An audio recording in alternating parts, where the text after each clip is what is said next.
예배가 은혜 가운데 잘 마무리되었습니다. 기도로 동참해 주시고 함께 해 주신 성도님들께 감사의 인사드립니다. 앞으로 이제 유초등부 여름 캠프와 1, 2청년부 단기 선교가 남아 있습니다.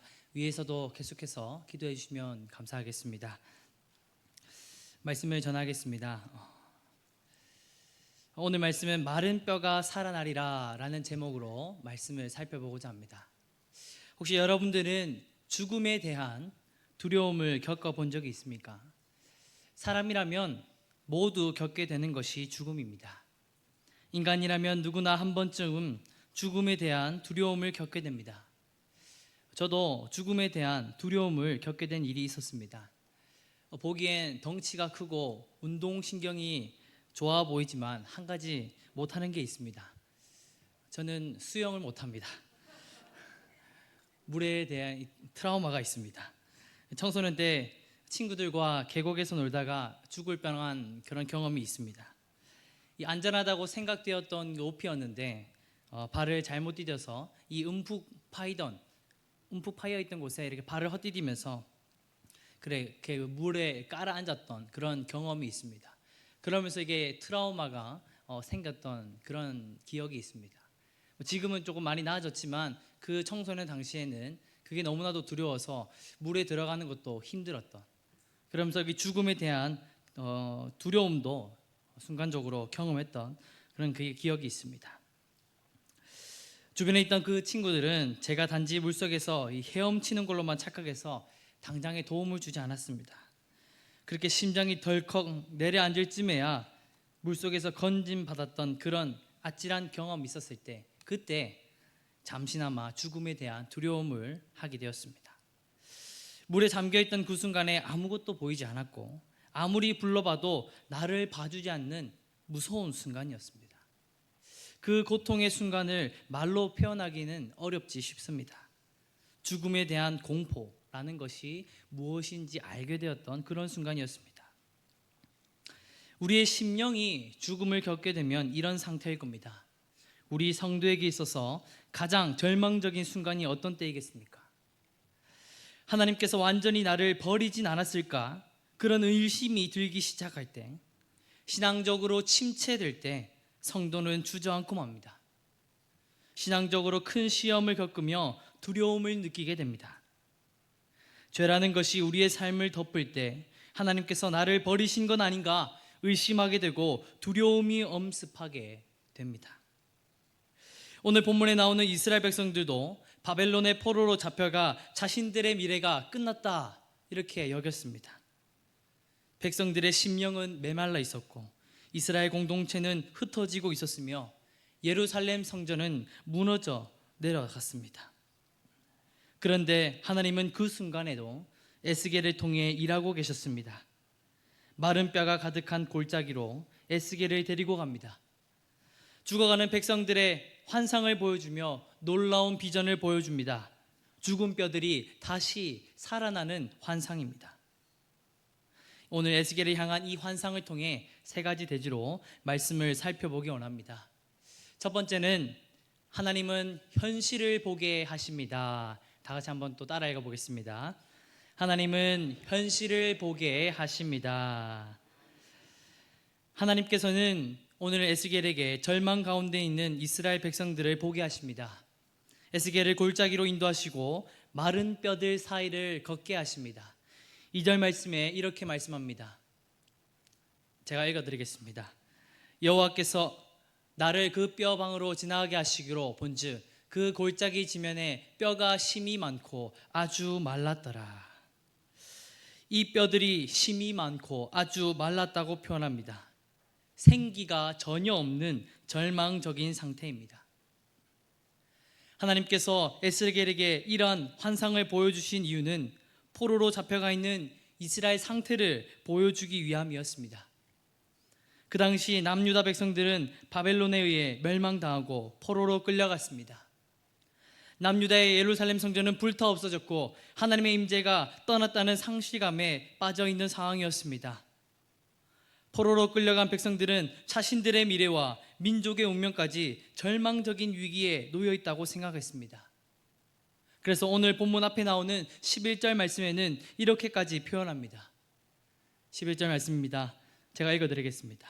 또 내게 이르시되 인자야 이 뼈들은 이스라엘 온 족속이라. 그들이 이르기를 우리의 뼈들이 말랐고 우리의 소망이 없어졌으니 우리는 다 멸절되었다 하느니라. 주변을 둘러보아도 이 상황에선 소망이 없어 보였습니다. 예루살렘 성전은 멸망했고 백성들은 오랜 노예 생활로 지쳐 있었습니다. 이들은 지금 노예 생활로 육적으로 배고픈 상태에도 있지만 영적으로 메마른 상태에 있었습니다. 그러니 백성들은 하나님께서 우리를 버리신 게 아닌가 이런 의심이 들고 소망이 사라져 갔던 것입니다. 그러면서 이렇게 고백하는 겁니다.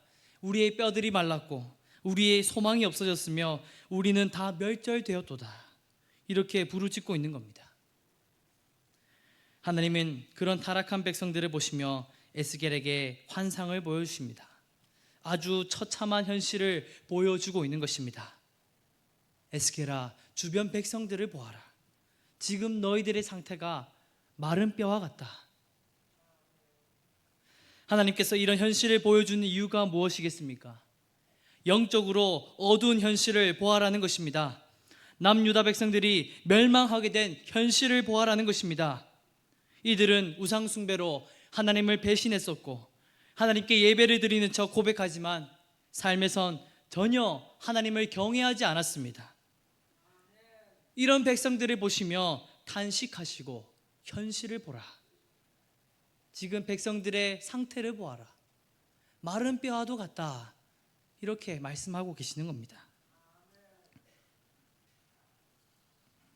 오늘날 우리의 현실은 어떻습니까? 영적인 생기가 살아 있습니까? 오늘날 우리의 삶도 마른 뼈와 다르지 않습니다. 영적으로 메말랐고 신앙의 기쁨도 소망도 사라져가고 있지는 않습니까? 형식적으로 예배에 나아올 때가 있지 않습니까? 매주 찾아오는 예배에 구원의 기쁨을, 구원의 감격을 누리고 있습니까? 우리의 심령이 지금 메말라 버려 있지는 않습니까? 하나님은 그런 우리에게 말씀하시는 겁니다. 하나님을 찾지도 않고 하나님을 기뻐하지도 않고 말씀에 기뻐하지도 않는구나. 그저 메마른 뼈와 같다. 이렇게 말씀하시는 겁니다. 하나님 없이 살아가는 인생은 마른 뼈와 같습니다. 죄로 인해 죽은 상태, 영적인 죽음이 찾아온 것입니다. 우리는 이 영적인 죽음 앞에 두려워해야 합니다. 나의 심령이 죽어가고 있다는 것을 느낀다면 두려워해야 합니다. 인간이 죽을 위기에 처하면 두려움과 공포를 느낍니다. 우리의 영혼도 죽어가고 있다면 두려움을 느껴야 합니다. 우리의 심령이 반응하지 않고 말씀 앞에 우리의 심장이 뛰지 않는다면 우리의 영혼이 죽어가고 있음을 느끼며 통회해야 합니다. 하나님, 나의 영혼을 살려주시옵소서. 이렇게 통회하며 하나님께 부르짖어야 한다는 겁니다. 영적인 죽음 앞에 두려움을 느끼는 건 하나님께서 마지막으로 보내주시는 신호인지도 모릅니다. 이 죽음 앞에 두려움을 느끼고 있다면 우리에겐 아직 소망이 있는 겁니다.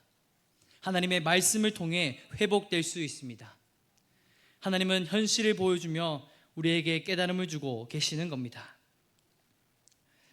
두 번째는 하나님은 말씀으로 소생시킵니다. 다 같이 한번 따라 읽어보겠습니다. 하나님은 말씀으로 소생시킵니다. 아멘. 하나님께서 보여주시는 환상의 두 번째 모습은 말씀을 통해 소생시킴을 보여줍니다. 하나님은 에스겔에게 생기가 없는 뼈들을 향해 말씀을 전하라 하십니다. 4절과 5절 말씀인데요, 다 같이 한번 읽어보도록 하겠습니다. 또 내게 이르시되 너는 이 모든 뼈에게 대언하여 이르기를 너희 마른 뼈들아 여호와의 말씀을 들을지어다. 주 여호와께서 이 뼈들에게 이같이 말씀하시기를 내가 생기를 너희에게 들어가게 하리니 너희가 살아나리라. 아멘. 여호와의 말씀을 들을지어다. 여호와의 말씀을 들을지어다. 이렇게 말씀하시며 마른 뼈에게 하나님의 말씀을 선포합니다. 하나님의 말씀에는 생명을 일으키는 능력이 있습니다. 하나님의 말씀을 듣는 자는 죽어있던 영혼도 소생케 되는 기적이 있습니다. 예수님의 이적에서 그것을 잘 보여줍니다. 예수님께서 나사로를 살리실 때 말씀의 능력으로만 살리셨습니다. 나사로야 일어나라. 예수님께서 어떤 행동도 취하지 않으셨습니다. 예수님은 단지 나사로야 일어나라 이렇게 말씀하시니 그 나사로가 나오게 된 것입니다. 이 기적이 보여주는 능력이 무엇입니까? 예수님께서 말씀만 하신다면 죽은 자도 살아난다는 기적을 보여주는 것입니다. 말씀만으로도 죽은 나사로가 살아났습니다. 말씀 듣는 것만으로도 우리의 심령이 살아날 수 있다는 겁니다. 영적인 암흑시대라고 불리는 중세시대에 칼빈이 가장 먼저 외쳤던 것은 말씀에 대한 개혁이었습니다. 로마 가톨릭이 우세하던 시절에 이들이 전하는 말씀이라는 것은 없었습니다. 겉으로 화려한 예배 형식만 갖춘 채 교황을 숭배하며 칠성례, 하나님께 성경에서 보여주지 않는 거짓된 성례를 행하면서 예배를 훼손하고 하나님의 말씀을 더럽혔습니다. 그 신도들을 향하여 칼빈은 이렇게 외쳤습니다. 솔라 스크립투라, 오직 성경. 솔라 스크립투라, 오직 성경. 이 말씀을 외쳤던 겁니다. 오직 말씀, 하나님의 말씀만으로도 충분하다는 겁니다. 우리의 심령이 회복되는 길도 오직 말씀을 통해서 가능하다는 겁니다. 말씀이 곧 무엇을 의미합니까? 예수 그리스도를 의미합니다. 성경 66권 이 모든 하나님의 말씀은 예수 그리스도를 향하고 있습니다. 그래서 이 에스겔의 말씀에서 여호와의 말씀을 선포할지어다 라고 하는 보여주는 이 말씀은 예수 그리스도가 선포될 때에 그 자리에서 죽은 자가 살아나는 이적이 일어난다는 겁니다. 예수 그리스도가 선포되는 그 자리에 우리의 상한 심령이 회복된다는 겁니다. 예수님이 선포될 때 상한 심령이 회복될 줄 믿습니다. 마른 뼈가 살아나리라. 예수와 함께 죽고 예수와 함께 부활하는 이 말씀의 기적을 통해 우리의 심령이 회복될 줄로 믿습니다. 오늘도 그 말씀을 사모하며 예수님과 함께 살아나는 저와 여러분들이 되시기를 주님의 이름으로 축복합니다. 아멘. 세 번째는 하나님은 성령님을 통해 소생시킵니다. 아멘. 다 같이 한번 또 따라 읽어보겠습니다. 하나님은 성령님을 통해 소생시킵니다. 아멘. 하나님은 말씀을 통해서 우리의 심령을 살리지만 그 회복의 완성은 성령님을 통해 이루십니다. 오늘 본문 말씀 9절에도 이와 같이 증거합니다. 9절 말씀을 다 같이 한번 읽어보겠습니다. 주 여호와께서 이같이 말씀하시기를 생기야 사방에서부터 와서 이 죽음을 당한 자에게 불어서 살아나게 하라 하셨다 하라. 아멘. 죽은 영혼이 소생케 되는 마지막 기적은 성령님을 통해 역사하십니다.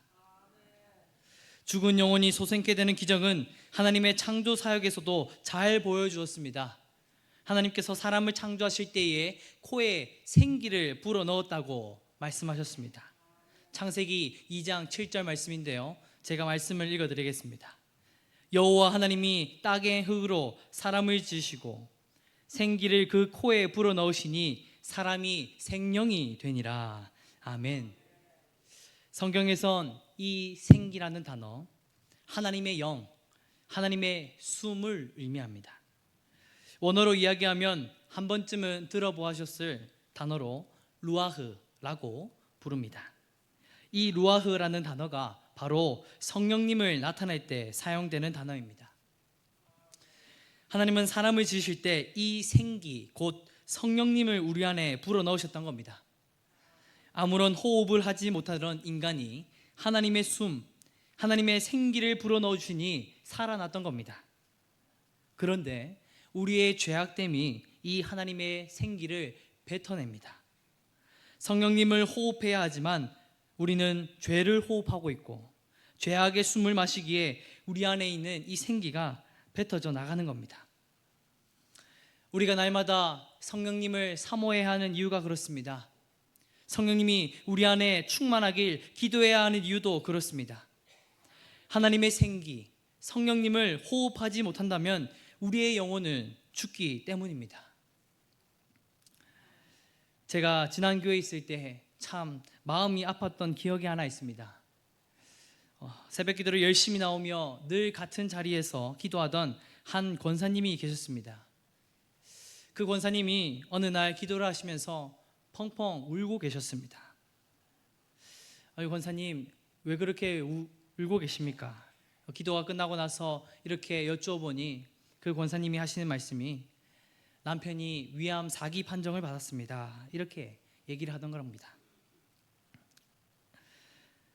그 위암 4기 판정을 받았던 집사님도 열심히 신앙생활을 했지만 왜 나에게 이런 고통이 찾아오는가 하소연하며 그렇게 울고 있던 그런 모습이 아직도 아련합니다.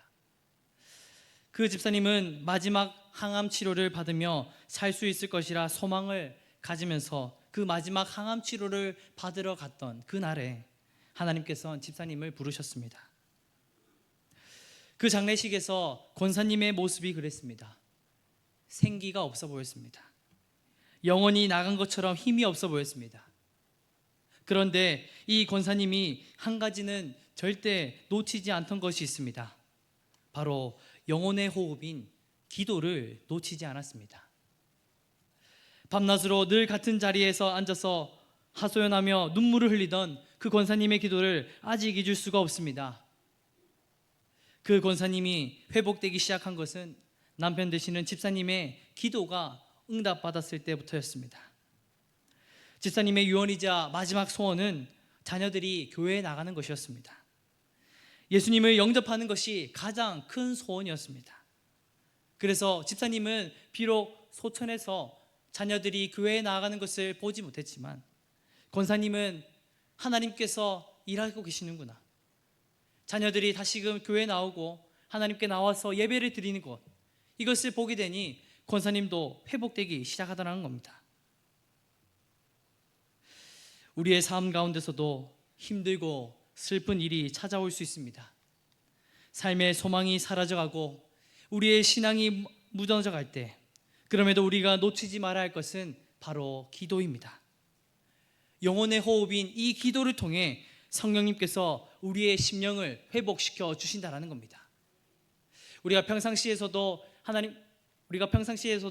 우리가 살아갈 때도 성령님께서 함께 하시지만 특별히 하나님께서 우리 가운데 함께 하시는 그 순간은 바로 기도하는 그 순간입니다.